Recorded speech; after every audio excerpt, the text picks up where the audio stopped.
Agora vamos chamar para compor a primeira mesa, doutor Aloysio, prefeito de Macaé. Secretário João Vicente, por favor.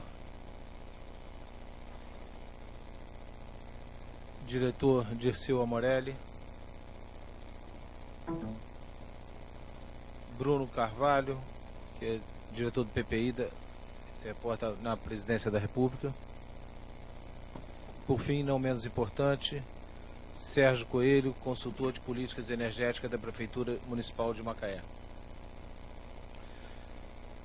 Doutora Luísa, a palavra com o senhor. Se o senhor quiser fazer uma contextualização rápida aqui ou no seu lugar, fique à vontade. Nós estamos no tempo, fica tranquilo. Bom dia a todos. Primeiro, agradecer a oportunidade do convite da FGV.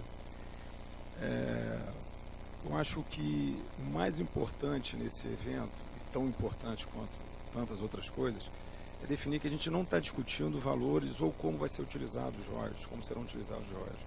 Nós estamos definindo investimento em campos maduros, que é uma pauta que não pode ser escanteada pela indústria petróleo e pelo governo.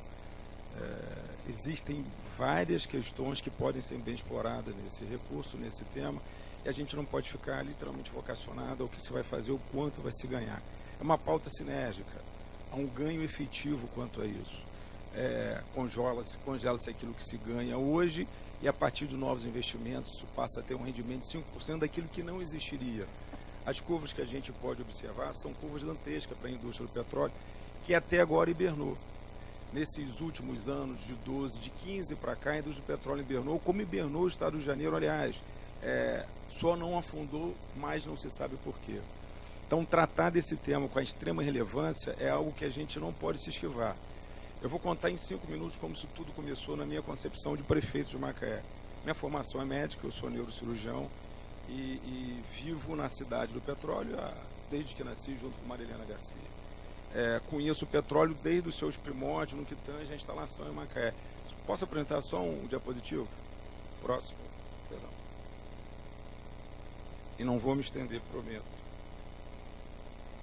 Essa aqui foi a instalação da Petrobras em Macaé, 1978.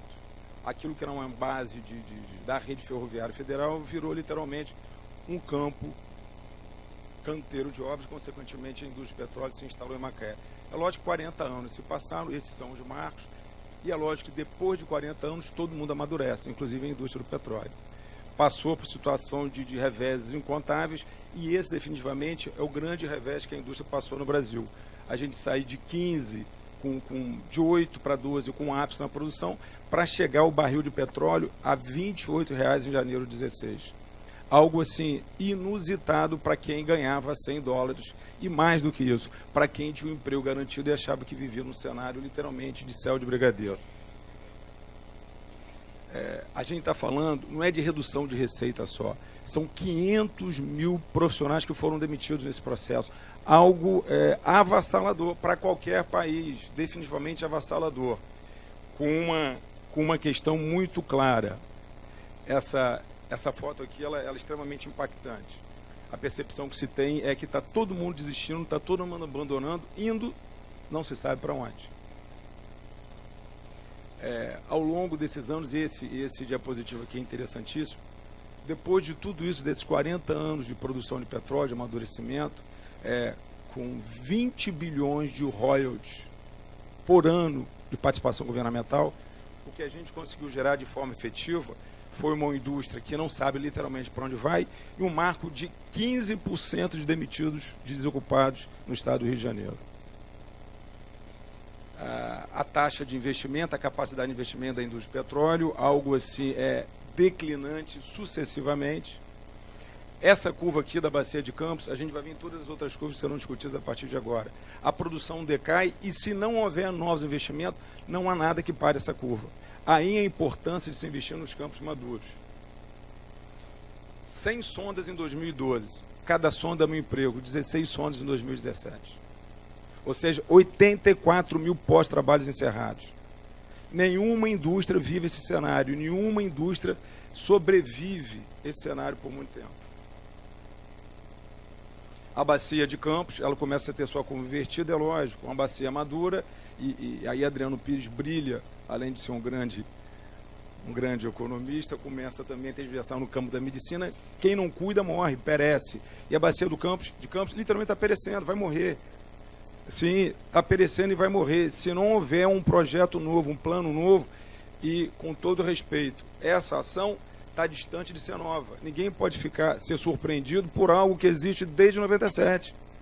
A expectativa de redução de royalties existe desde 97. Então, um legislador em 97 já previu uma situação como essa.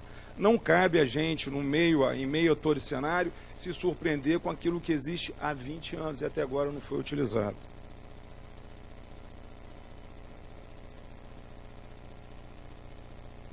Essa é a curva, dados da ANP.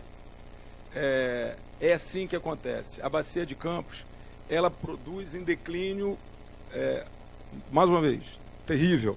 E o que a gente precisa é que esse declínio seja controlado, consequentemente a curva incremental ela seja literalmente favorável. É mais ou menos assim na minha concepção médica, razoável. Se hoje a gente produz 1,5 milhão de barris dia, a gente vai continuar ganhando 10% nesse 1,5 milhão. Não se está falando em pré-sal, ninguém está preocupado ou discutindo os royalties serão distribuídos pelo pré-sal. Isso não é, desculpe a forma vulgar, choro de perdedor. Isso é o seguinte, 1,5 milhão se congela, entre aspas, se ganha os 10%. No próximo 100 mil barris de petróleo, 5% em cima de 100 mil. Então, na verdade, nós estamos discutindo aquilo que a gente tem hoje, fica mantido, e aquela curva incremental, que é fundamental para que se mantenha o que tem hoje, será tributada em 5%. A pergunta que deve ser feita é assim, a quem não interessa uma ação como essa? Não interessa a Petrobras? Lógico que interessa. Não interessa a indústria fornecedora? Lógico que interessa. Não interessa ao trabalhador? Lógico que interessa. A população brasileira hoje clama por uma única coisa.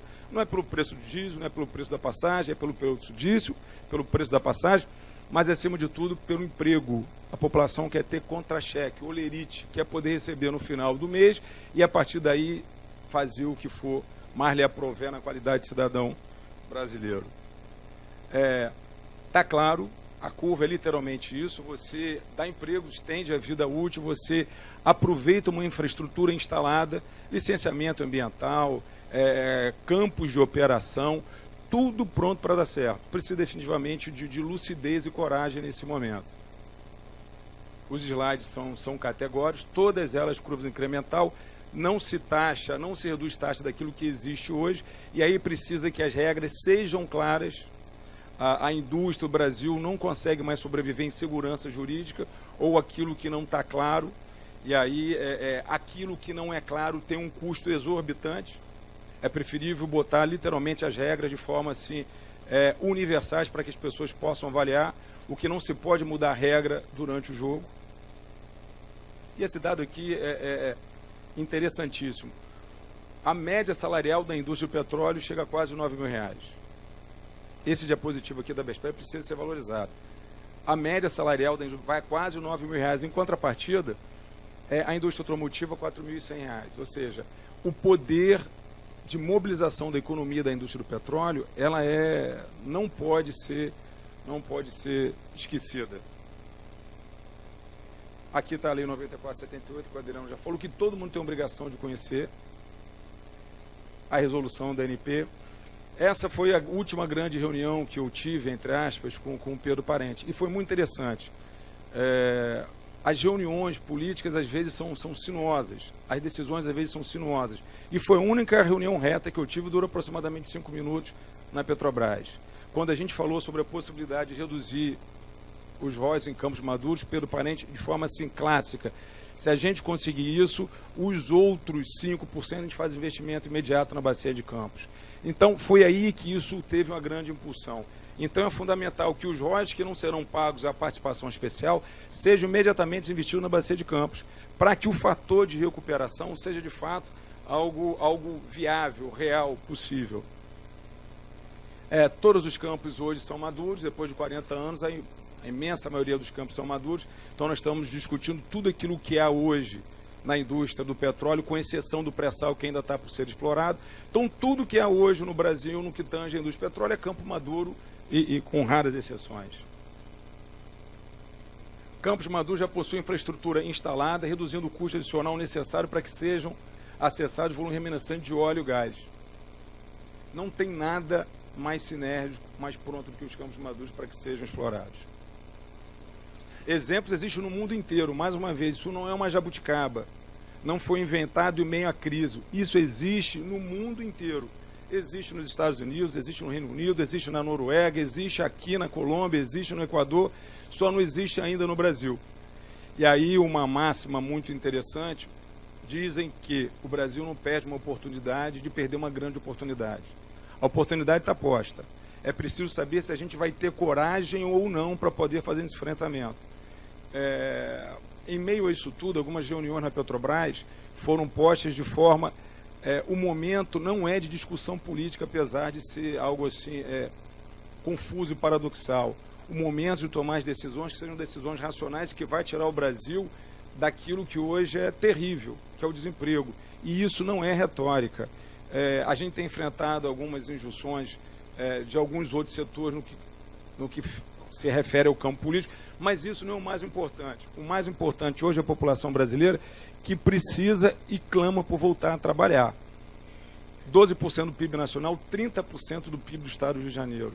As receitas de royalties continuarão. E se a gente não investir nos Campos Maduros que já estão prontos, a gente vai amargar ainda o pior sabor dessa crise, que é a crise do desemprego. Por volta, são exemplos em todo o mundo. E aqui, um exemplo nacional, Fazenda São Estevão, Recôncavo Baiano. Lá, a redução dos royalties na curva incremental foi o suficiente para alavancar a indústria do petróleo. Se a gente consegue fazer no Recôncavo Baiano, por que não consegue fazer na Bacia de Campos? Então está tudo posto. Na minha concepção está tudo pronto. O enfrentamento é mínimo, precisa ter coragem.